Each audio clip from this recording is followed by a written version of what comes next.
Las venas abiertas de América Latina por Eduardo Galeano. Parte 8. La defensa de la fe católica resultaba una máscara para la lucha contra la historia. La expulsión de los judíos españoles de religión judía había privado a España en tiempos de los reyes católicos de muchos artesanos hábiles y de capitales imprescindibles. Se considera no tan importante la expulsión de los árabes españoles en realidad de religión musulmana, aunque en 1609 nada menos que 275,000 fueron arriados a la frontera. Y ello tuvo desastrosos efectos sobre la economía valenciana y los fértiles campos del sur del Ebro. En Aragón quedaron arruinados. Anteriormente, Felipe II había echado por motivos religiosos a millares de artesanos flamencos convictos o sospechosos de protestantismo. Inglaterra los acogió en su suelo y allí dieron un importante impulso a las manufacturas británicas.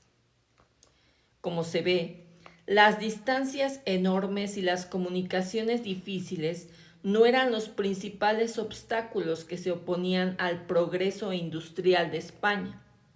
Los capitalistas españoles se convertían en rentistas a través de la compra de los títulos de deuda de la corona y no invertían sus capitales en el desarrollo industrial. El excedente económico deriva hacia cauces improductivos, los viejos ricos, señores de horca y cuchillo, dueños de la tierra y de los títulos de nobleza, levantaban palacios y acumulaban joyas.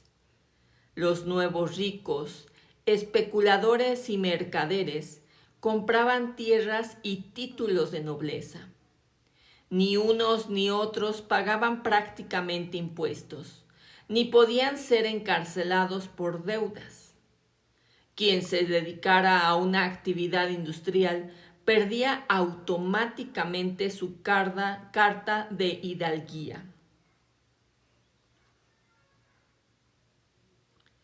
Sucesivos tratados comerciales firmados a partir de las derrotas militares de los españoles en Europa, otorgaron concesiones que estimularon el tráfico marítimo entre el puerto de Cádiz, que desplazó a Sevilla, y los puertos franceses, ingleses, holandeses y hanseáticos.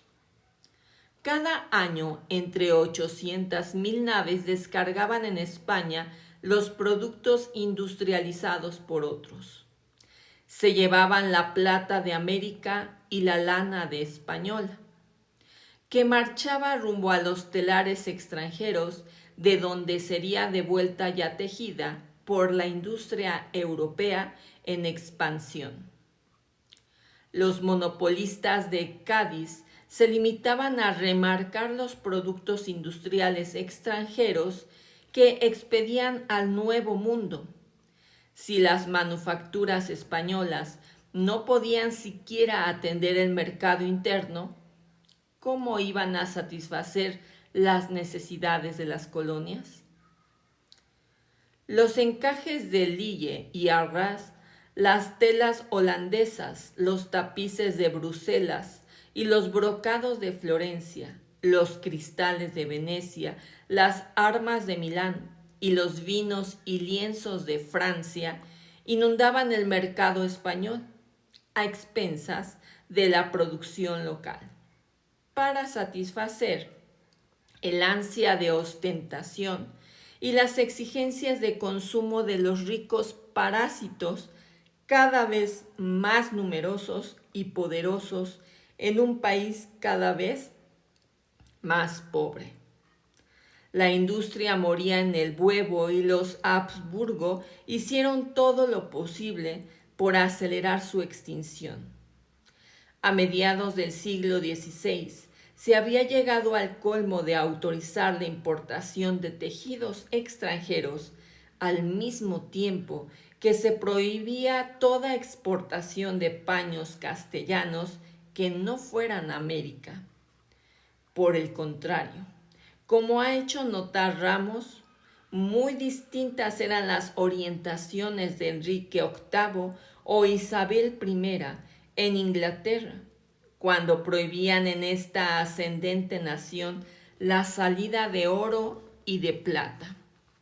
Monopolizaban las letras de cambio, impedían la extracción de la lana y arrojaban los puertos británicos a los mercaderes de la Liga Hanseática del Mar del Norte. Mientras tanto, las repúblicas italianas protegían su comercio exterior y su industria mediante aranceles, privilegios y prohibiciones rigurosas.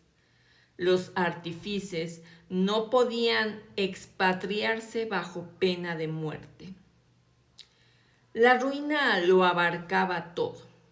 De los 16,000 telares que quedaban en Sevilla en 1558, a la muerte de Carlos V, solo restaban 400 cuando murió Felipe II.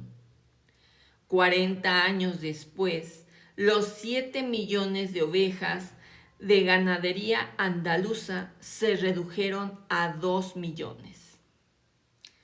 Cervantes retrató en Don Quijote de la Mancha, novela de gran circulación en América, la sociedad de su época.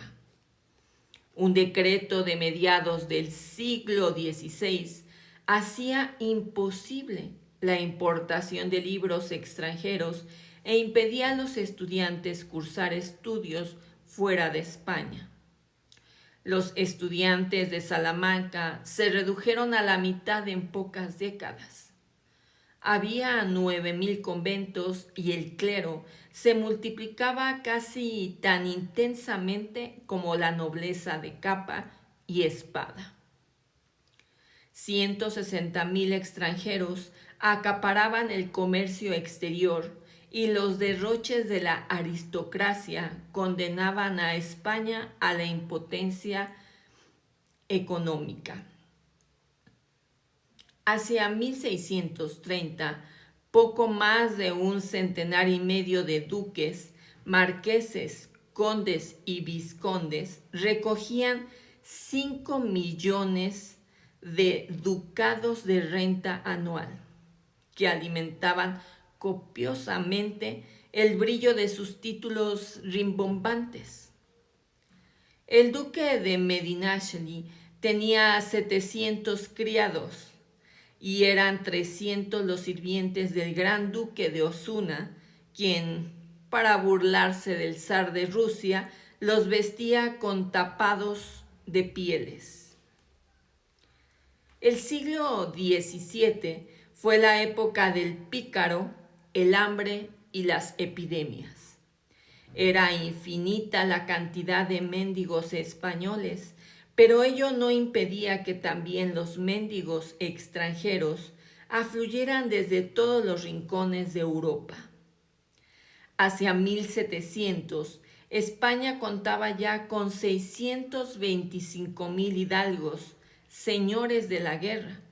Aunque el país se vaciaba, su población se había reducido a la mitad en algo más de 2 siglos. Y era equivalente a la de Inglaterra, que en el mismo periodo la había duplicado. 1700 señala el fin del régimen de los Habsburgo. La bancarrota era total.